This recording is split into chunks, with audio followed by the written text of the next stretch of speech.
Bonjour à toutes et à tous et bienvenue pour cette nouvelle vidéo de... Qu'est-ce qui se passe avec Trump? Oui, je sais, Trump par-ci, Trump par-là. Depuis qu'il a quitté la Maison-Blanche, Trump a toujours plus ou moins fait en sorte de rester un petit peu sur l'actualité. L'actualité, c'est par exemple ce fameux réseau social qu'il a créé de lui-même, mais qui malheureusement semble avoir beaucoup de peine à convaincre. Donald Trump est un personnage, je ne vais pas revenir dessus, de par sa personnalité, de par son caractère, mais il se trouve que là, il est revenu dans l'actualité. Il est revenu dans l'actualité, plus particulièrement internationale, alors qu'il est déjà revenu dans l'actualité il y a de cela plusieurs semaines. Puisqu'il y a plusieurs semaines, il a fait un petit discours, avec toujours ses propos, ses accusations, ses idées complotistes, qui plus est. Mais là, il est revenu dans l'actualité internationale, tout simplement parce que sa résidence de Floride a été perquisitionnée par le FBI. Alors évidemment, toute la presse se jette sur l'information, la maison de Trump a été perquisitionnée par le FBI, oh mon Dieu, ça veut dire quoi, mais pourquoi, qu'est-ce qui se passe, dans quel cadre, dans quelle enquête, etc. Il semblerait que cette perquisition rentre dans le cadre de suspicion d'avoir embarqué avec lui, lorsqu'il a quitté la Maison-Blanche, des documents, c'est-à-dire des boîtes de documents que, logiquement, il n'aurait pas dû faire sortir de la Maison-Blanche. Le problème, c'est que vous savez aussi bien que moi que Donald Trump, on peut apprécier ou pas le personnage, il n'en est pas moins un symptôme. Je ne vais pas revenir sur l'historique, mais si le fait qu'un personnage tel que Donald Trump a réussi à se faire élire, c'est parce qu'il est symboliquement le symptôme de cette même déliquescence que l'on est en train de voir actuellement en France se produire à l'échelle des États-Unis. Sauf qu'évidemment, il y a toujours cette expression qui dit que les États-Unis ont toujours 10 ans d'avance sur ce qui se passe par la suite en France ou voire même en Europe, d'une manière générale. Donc Donald Trump est un symptôme. Symptôme de quoi?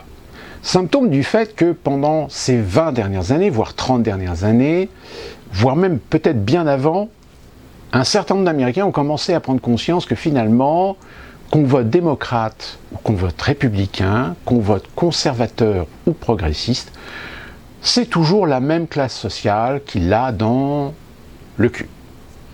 C'est cette même classe sociale sur laquelle on a manipulé le patriotisme après les événements du 11 septembre pour pousser les enfants de l'Amérique à aller guerroyer, à aller faire croisade.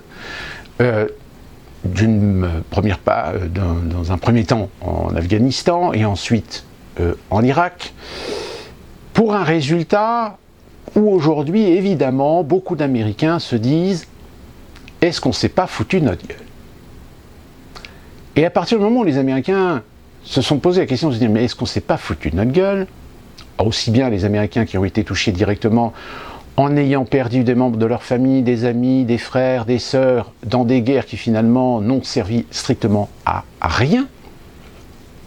Qui plus est, depuis maintenant un petit peu moins d'un an, le retrait des forces américaines en Afghanistan et le retour des talibans au pouvoir, je peux vous dire que ceux qui ont laissé de la famille dans cette guerre d'Afghanistan l'ont en travers de la gorge, même si encore une fois là, la plupart d'entre eux se retrouvent en face de la situation en disant que c'est pas la faute des démocrates ou la faute des républicains, c'est la faute des deux, c'est la faute du paysage politique américain qui, dans ces apparats de s'accuser mutuellement, d'être ceci, de faire cela, de dire ceci, de dire cela, en réalité, c'est kiff-kiff bourricot.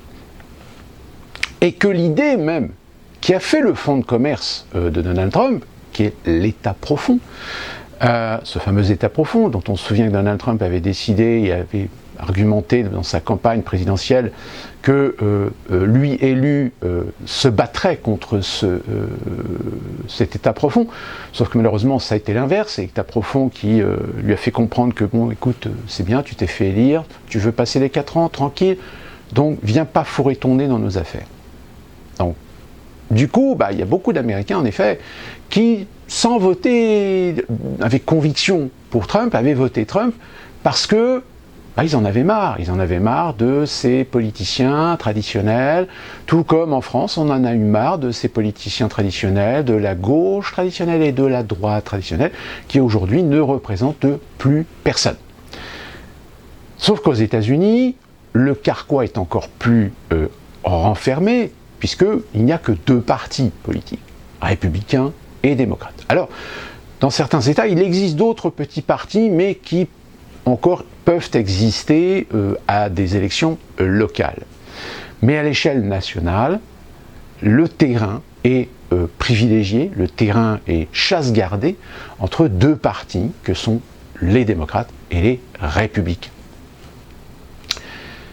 Et donc Donald Trump, symptôme d'un malaise, symptôme d'une rupture, symptôme d'un chaos au sein de la société américaine, au sein du peuple américain, où aujourd'hui, force est de constater que les Américains aujourd'hui sont en effet fracturés en trois parties. La partie principale, peut-être la plus importante, c'est l'Amérique des désillusions. Cette Amérique qui, en partie, a voté contre Trump, mais pas forcément pour Biden, mais qui aujourd'hui se dit, mais finalement, en 2024, qu'est-ce qu'ils vont nous inventer encore? Qu'est-ce qu'ils vont nous proposer? Est-ce qu'ils vont nous ressortir Hillary Clinton pour 2024? Ils en sont capables. Et puis, les deux franges très opposées et irréconciliables que sont l'Amérique conservatrice, religieuse pour la plupart, qu'on a caricaturé comme étant des suprémacistes blancs, des racistes, des antisémites, des homophobes, etc., et dont on instrumentalise souvent ces groupes extrêmement minoritaires que sont les Proud Boys ou encore les affiliations Ku Klux Klan et compagnie, par le biais de la fameuse NRA. Et puis de l'autre, vous avez les progressistes, les Américains progressistes qui... eux font amende honorable et ont une fâcheuse tendance un petit peu à baisser les yeux parce qu'ils se disent mais finalement qu'est-ce qu'on a fait? Alors on a réussi à virer Trump, oui, ça c'est un succès, mais pour quel résultat? Le résultat que finalement, aujourd'hui on a laissé des événements se produire, on a laissé des gens prendre des pouvoirs au détriment de toute logique, au détriment de toute chose sensée, de bienséance, de logique. Parce que, encore une fois de plus, un des fléaux, un des ennemis même de la société américaine, c'est son incapacité, d'une façon globale, je dis bien d'une façon globale, à trouver la voie du juste milieu. C'est un pays qui va toujours dans les extrêmes. Et du fait que c'est un pays qui va dans les extrêmes, nous trouvons toujours des personnages, des personnalités, des caractères, ces Américains qui sont souvent mis sous le feu des projecteurs pour dire regardez ces abrutis, regardez ces extrémistes, regardez ces fanatiques, pour en faire l'amalgame d'une partie de l'Amérique qui en réalité n'est pas représentative de ce que les Américains pensent. D'une manière générale, la grande proportion de la société américaine reste fidèle à ses idées, mais admet qu'ils ont essayé les uns, les autres, mais que malheureusement on est dans une situation où les politiciens sont impuissants, où ce sont évidemment le capital, la finance, Wall Street qui aujourd'hui a le pouvoir, et que le seul moyen de retrouver le pouvoir, c'est tout simplement de faire une révolution. Sauf que quand on a une société qui est complètement isolée, une société qui est complètement soumise par la société de consommation, la société des plaisirs, la société du loisir, voire même la société de l'endettement, on réussit à faire d'une société américaine une société telle que celle qu'on veut construire en France, c'est-à-dire une société qui gueule dans son coin, mais qu'on lui fait comprendre qu'il y a des limites à ne pas dépasser.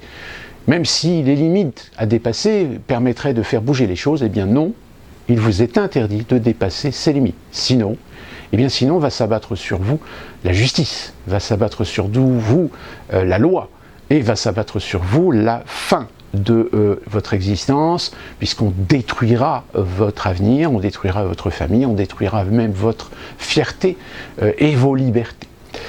Voilà comment fonctionne la société américaine. Et évidemment, quand vous avez un Donald Trump qui est un m'as-tu vu, qui est un milliardaire, qui est quelqu'un qui a de la gouaille, mais que de la gouaille, eh bien séduit cette part d'Amérique qu'on a laissée plus ou moins sur le bas-côté de la route. Donc, 2024, en effet, Donald Trump peut avoir des chances, non seulement de se présenter, mais d'être réélu. Ce qui, évidemment, emmerde, fait chier considérablement les démocrates. Donc, l'événement du 6 janvier, on en a déjà parlé, ce fameux coup d'État, tel qu'on nous le prétend, on essaye de trouver le moindre lien, le moindre petit indice qui permettrait de mettre sur le dos de Donald Trump de quoi le mettre devant la justice et finalement le mettre à l'écart, l'écarter de toute possibilité de se lancer dans l'aventure présidentielle en 2024.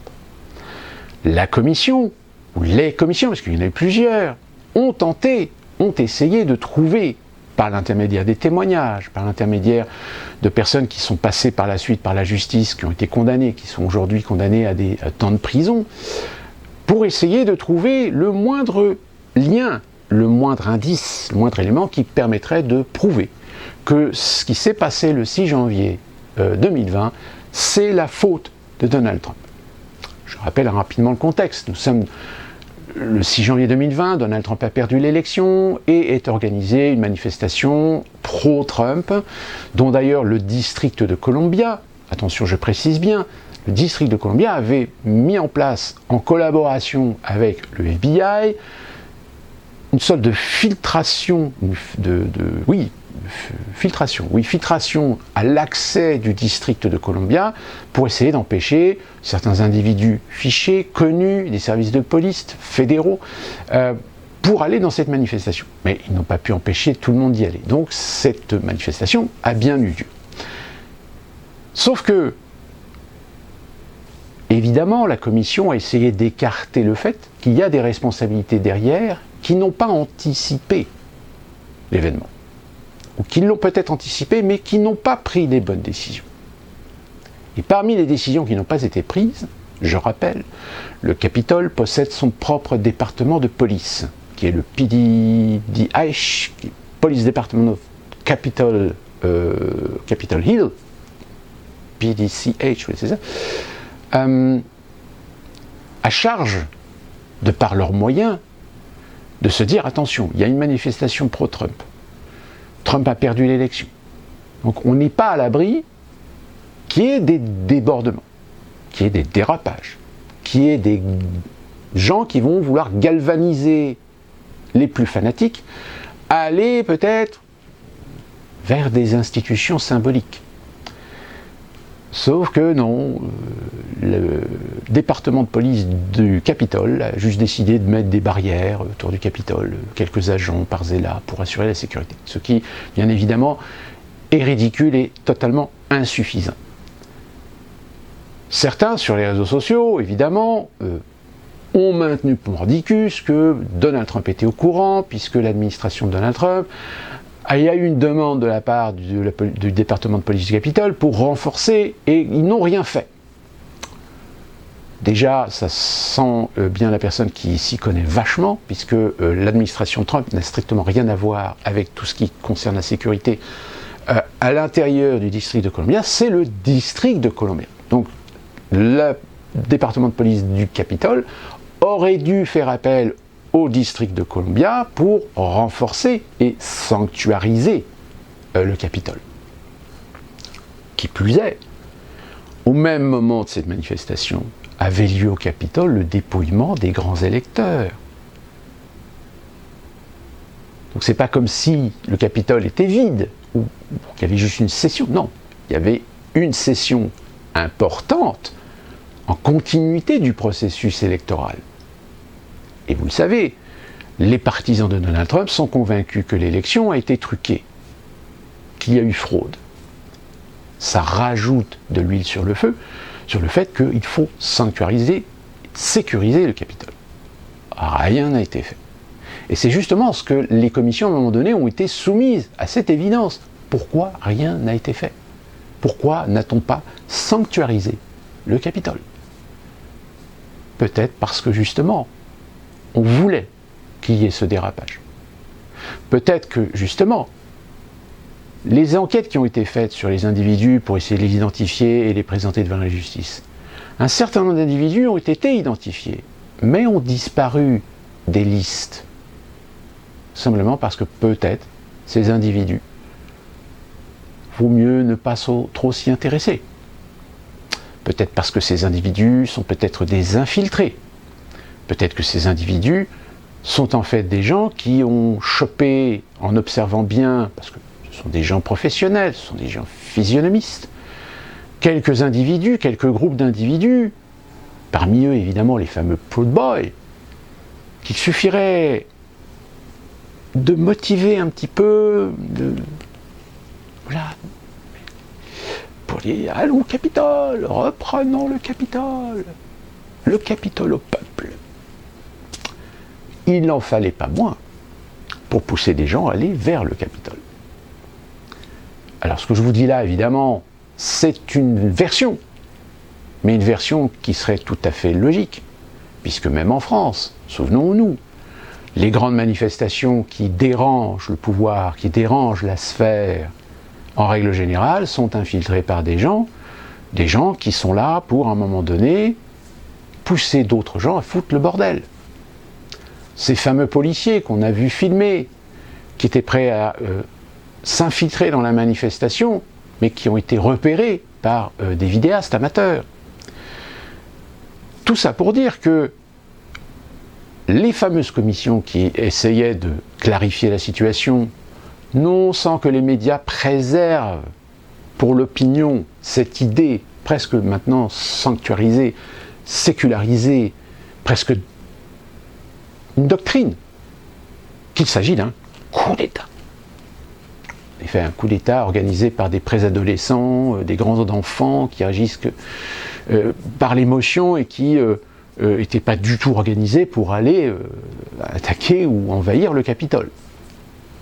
Certains me diront, oui, mais quand même des morts. Ben oui, il y a un flic qui est mort parce qu'il a reçu un extincteur sur la tronche, et il y a une femme manifestante qui est morte parce qu'elle a eu, justement parce que ce sont des gens galvanisés, ce sont des gens qui perdent complètement toute notion, toute raison, a voulu franchir une zone sécurisée que les policiers qui étaient à l'intérieur de la zone ont fait les sommations d'usage, etc. Et finalement, tac, tac, tac, ils ont tiré. Donc la femme est morte. Oui, il y a eu des morts. Comme souvent, il y a des morts quand on ne maîtrise plus une situation. Quand vous avez des phénomènes et des mouvements de foule que vous ne pouvez plus maîtriser, il y a des blessés et il y a parfois aussi des morts. C'est la logique des choses. Sauf qu'évidemment, tout ça est instrumentalisé pour servir une opinion, pour servir une idéologie, pour servir un discours.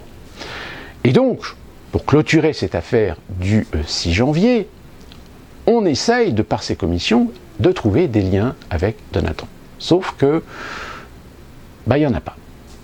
Tout du moins, ils n'en ont pas trouvé. Ils ont bien tenté, en essayant dans le discours que Trump a opéré devant ces manifestants, de trouver quelques sémantiques, quelques mots qui auraient pu éventuellement être déclencheurs.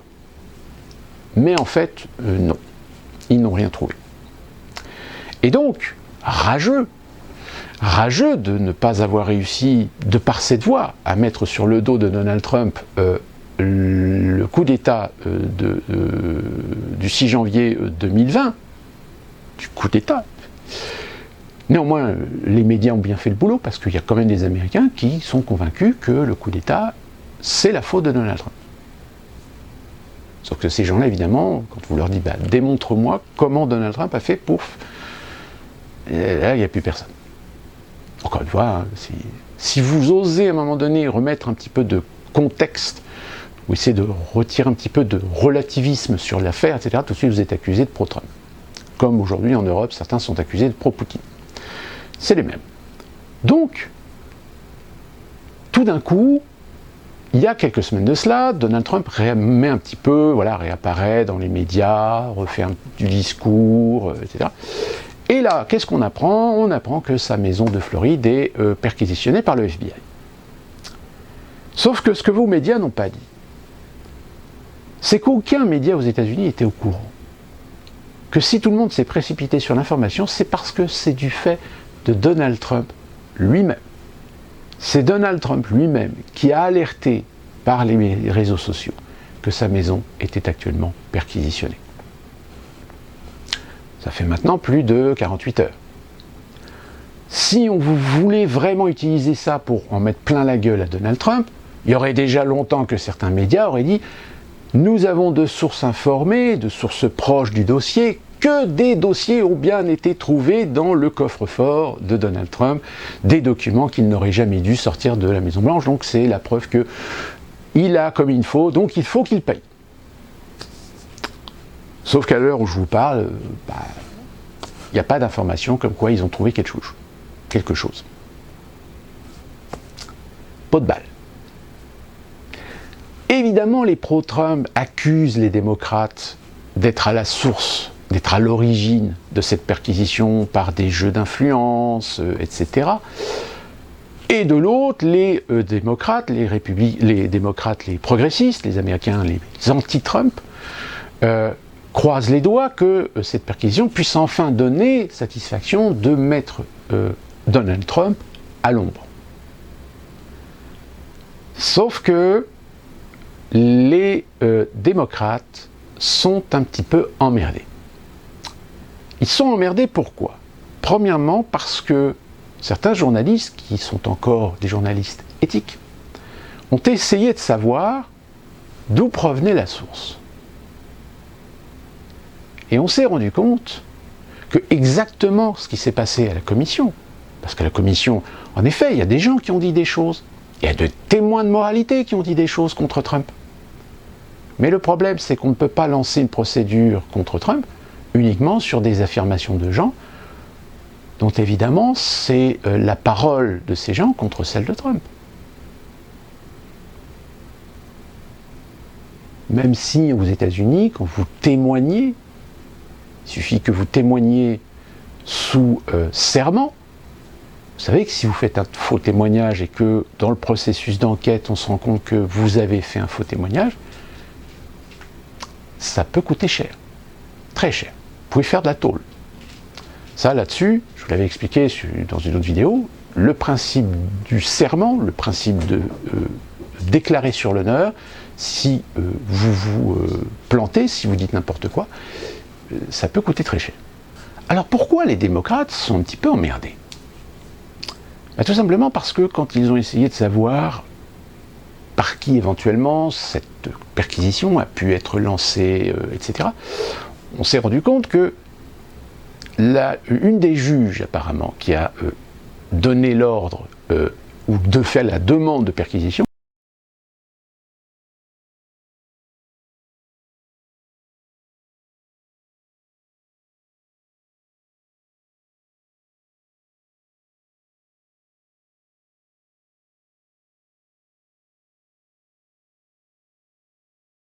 et de fait, les démocrates voudraient savoir, mais est-ce que c'est de notre chef?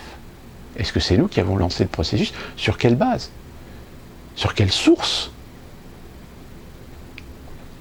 Sauf que là, apparemment, il y a un problème. Il y a un problème parce qu'il semblerait qu'en réalité, la source ne serait pas viable. Que la source qui a servi à ce processus, en réalité, certains journalistes ont l'air de dire que cette source serait en fait républicaine.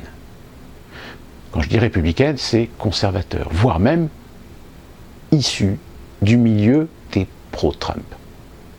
Ça voudrait dire qu'en réalité, toute l'administration judiciaire, toute l'administration fédérale du FBI se serait fait mener en bateau juste pour justement commettre l'impair d'une procédure contre Donald Trump, donc en l'occurrence là, une perquisition dans sa maison en Floride,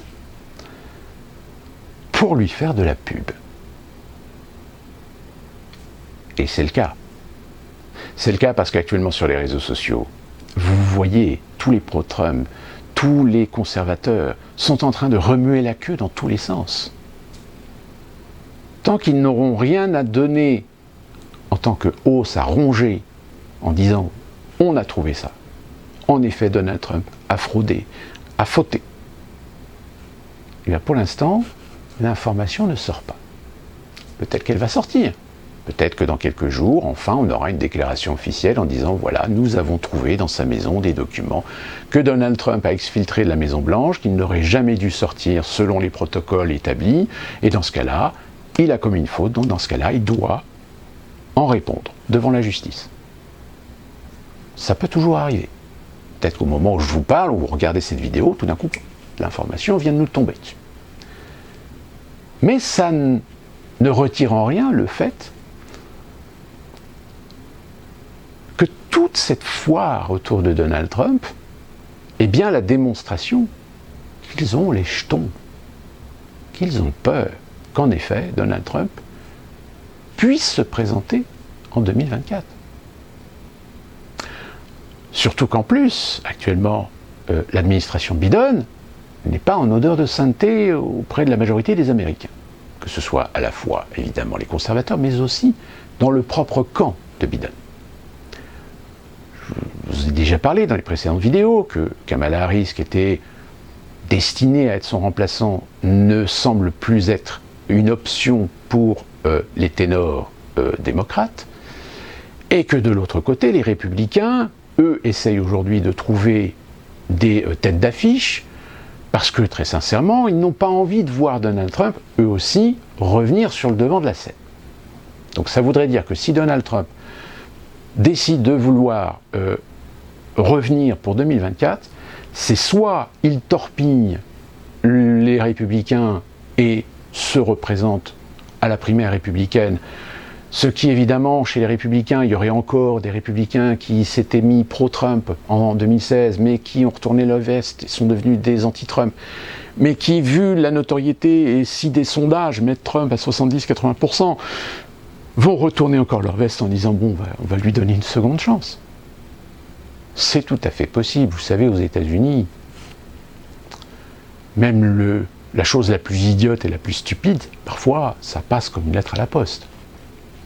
Je rappelle, le peuple américain est en grande majorité un peuple qui se comporte un peu comme des gamins, comme des grands adolescents, hyper émotionnels, hyper sensibles. Donc, si vous faites un bel emballage, vous pouvez leur faire croire monts et merveilles. Vous pouvez même leur faire croire au Père Noël, si vous voulez.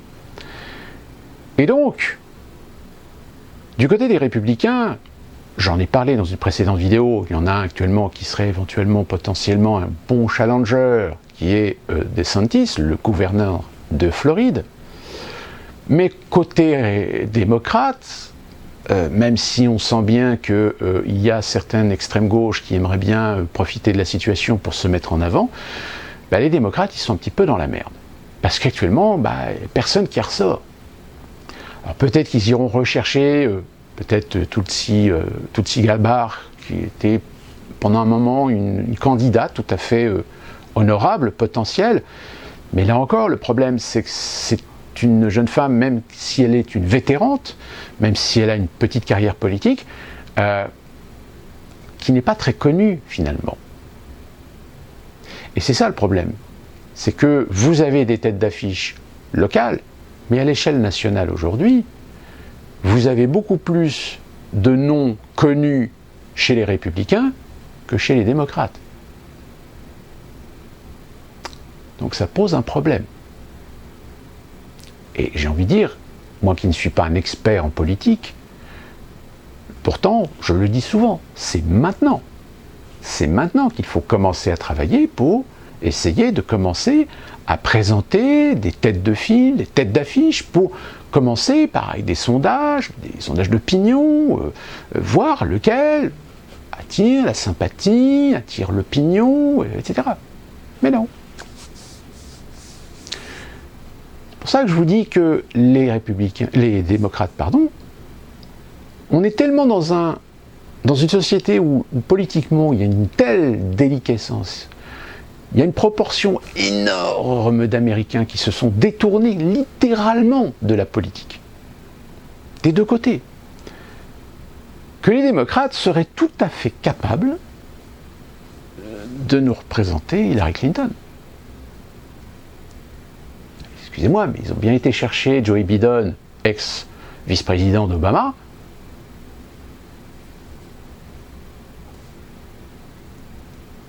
Donc, cette affaire de Trump, si vous voulez, ce n'est que le début d'une chaîne d'événements qui va être intéressant à voir et à regarder et à observer et à analyser. Parce que ça va être tout à fait symbolique de la chute, du déclin accentué du paysage politique américain.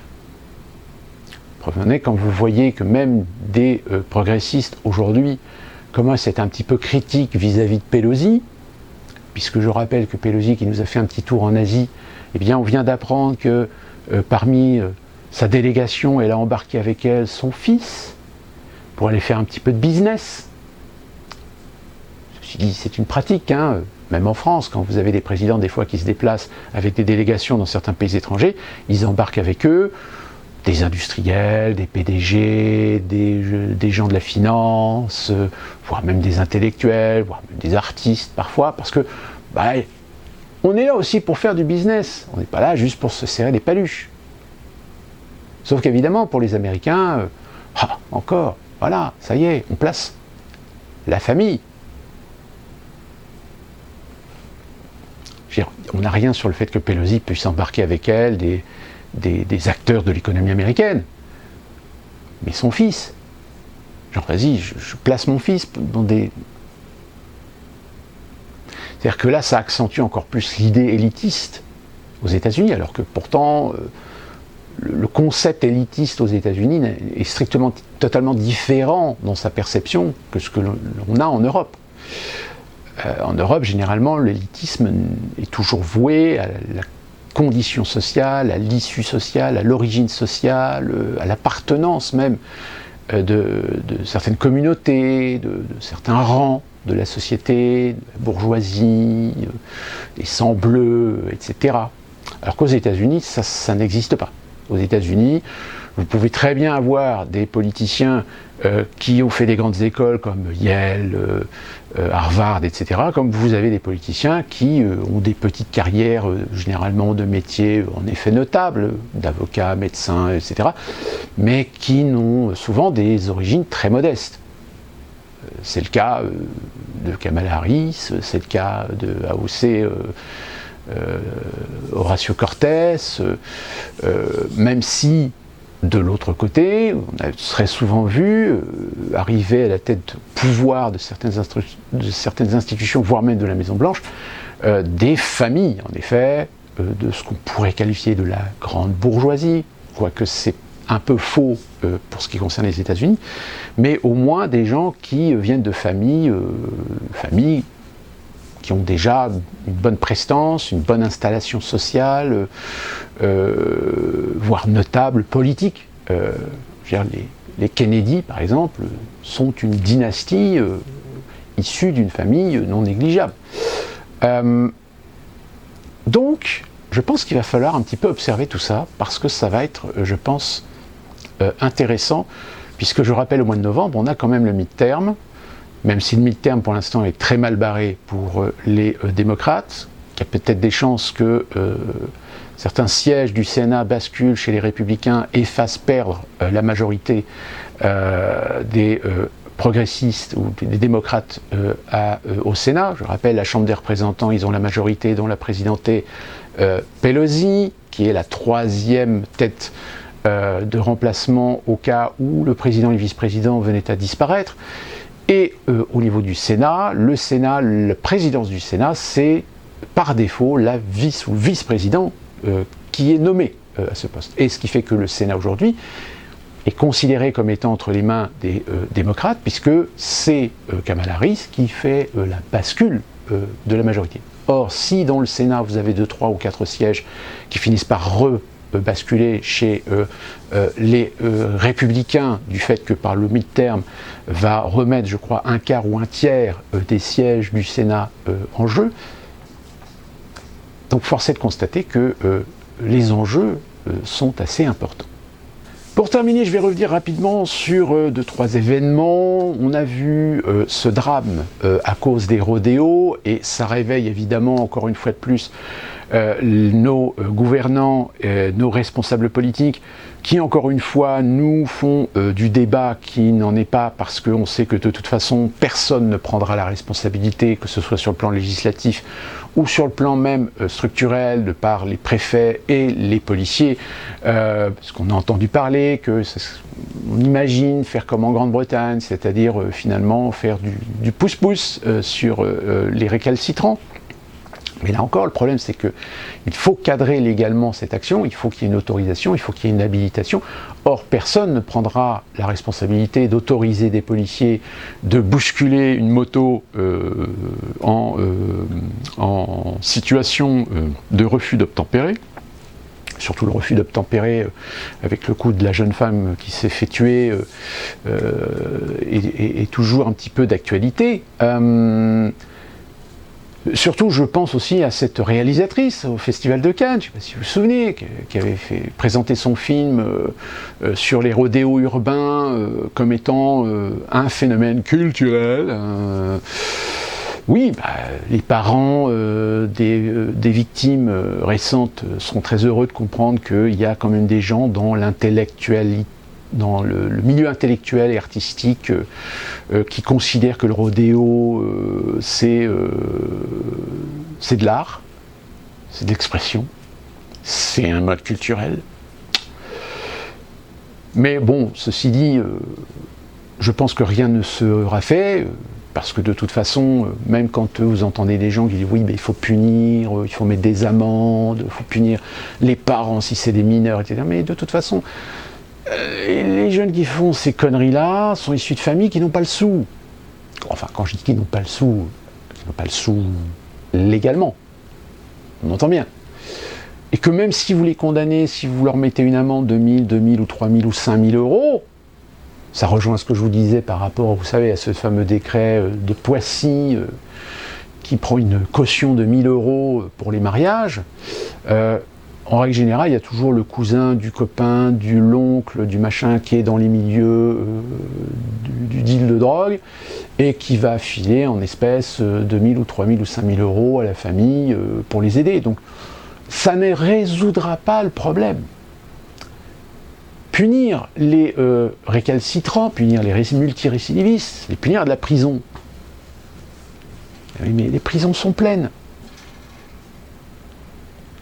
Reconduite à la frontière, reconduite dans leur pays à ceux qui sont des ressortissants étrangers. Déjà qu'on n'est même pas foutu de virer un islamiste radical dont les propos circulent sur Internet, mais non, parce qu'un juge a décidé que non, d'invalider l'ordre de reconduite à la frontière. Je veux dire, quand une société n'est plus capable à un moment donné d'être maître chez elle, quand une société laisse entre les mains de gens certains pouvoirs pour aller à l'encontre de l'intérêt du peuple, de sa sécurité, la sécurité au sens global du terme, que ce soit la sécurité physique, la sécurité civile, que même la sécurité culturelle, sociétale. Qu'est-ce que vous voulez que je vous dise ? On a émasculé une partie de la société qui ne se rend pas compte qu'elle est en train de protéger des gens qui n'auront aucune vergogne, qui n'auront aucune hésitation à les massacrer. C'est-à-dire que de plus en plus, on voit notre société s'émasculer devant l'évidence que nous sommes confrontés à des gens qui sont des sauvages. Je pèse mon mot, sauvages. Parce qu'arrivé à certains niveaux, on n'est plus là dans le problème social, le racisme, l'islamophobie. Donc vous comprenez, ces jeunes se sentent exclus. Donc pour eux, c'est une façon d'extérioriser leur haine de la société. Ah non. Vous imaginez si tous les Français qui se font blackbouler par le système injustement décidaient demain de devenir violents. Mais on serait dans une société complètement anarchique. Donc, il y a un moment donné où il faut se poser la question, on se dit, mais pourquoi? Pourquoi des gens pourtant intelligents décident de prendre ces décisions à l'encontre de l'évidence? Si ce n'est jouer peut-être, je dis bien peut-être, le jeu de ce que je dénonce depuis maintenant très longtemps, la destruction de l'État-nation, la destruction de la France. Oui, l'orage est d'accord avec moi. Et enfin, pour terminer, je vais vous parler de Viginum. Viginum, c'est une agence française qui a été créée, si ma mémoire est bonne, par le décret du 13 juillet 2021 qui fonde un service de vigilance et de protection contre les ingérences numériques étrangères rattaché au secrétaire général de la Défense et de la Sécurité nationale. C'est un décret qui est paru au lendemain de l'annonce de la discrimination contre les résistants au vaccin. On ne pouvait mieux illustrer l'unité d'intention entre la lutte contre l'influence russe et la mise en scène du Covid dans le narratif occidental. Alors pourquoi je vous parle de Viginum? Viginum, tout simplement parce que Viginum, aujourd'hui, est doté d'outils législatifs qui lui permettent donc de surveiller, contrôler, analyser et rendre compte de l'activité sur, particulièrement Internet, de ce que des gens peuvent éventuellement dire, prétendre ou désinformer le public. Sauf que le problème, c'est que Viginum semble avoir des outils qui permettent de collecter, de stocker et pourquoi pas archiver.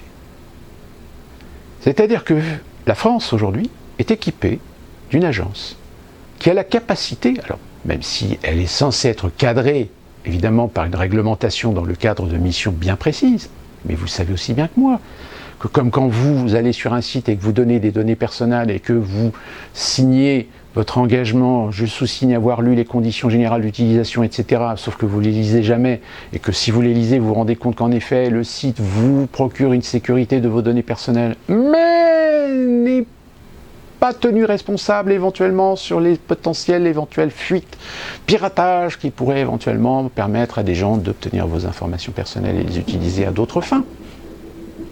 Parce que ça, c'est la réalité. Eh bien, Viginum, aussi, aucune garantie ne permet aujourd'hui de dire que Viginum est en fait une agence qui collecte des informations sur vous. Et ensuite permet à d'autres agences, peut-être d'autres services, de les stocker. Bienvenue en 1984, bienvenue dans le monde de Big Brother, où aujourd'hui, vous avez une agence officielle qui va permettre de collecter des données sur toute personne qui, à un moment donné, parce que sur un réseau social, vous avez critiqué, vous avez dit une chose qu'il ne fallait pas dire, que vous avez dénoncé, comme moi, sur cette vidéo, sur cette chaîne, où des fois je dis des choses qu'il ne faut pas dire, eh bien, vous êtes fiché. Maintenant, vous le savez, cette agence, elle s'appelle Viginum. Vous pouvez chercher sur Internet et regarder par vous-même. Et puis comme ça, la prochaine fois que vous aurez des conversations en disant « mais non, mais en France, c'est le pays des droits de l'homme, la liberté... » Non, c'est plus le pays des libertés. Vous avez la liberté de dire les choses, mais de dire les choses en sachant que, ou même ignorant que ce que vous dites, que ce que vous faites, eh bien, vous pouvez éventuellement payer le prix. Même si c'est votre liberté d'opinion, votre liberté de penser, il ne faut plus mal penser. Il ne faut pas dire des choses qu'il ne faut pas dire. Sinon, vous êtes fiché. Sur ce, rendez-vous pour une prochaine vidéo. Et d'ici là, portez-vous bien. Pas content.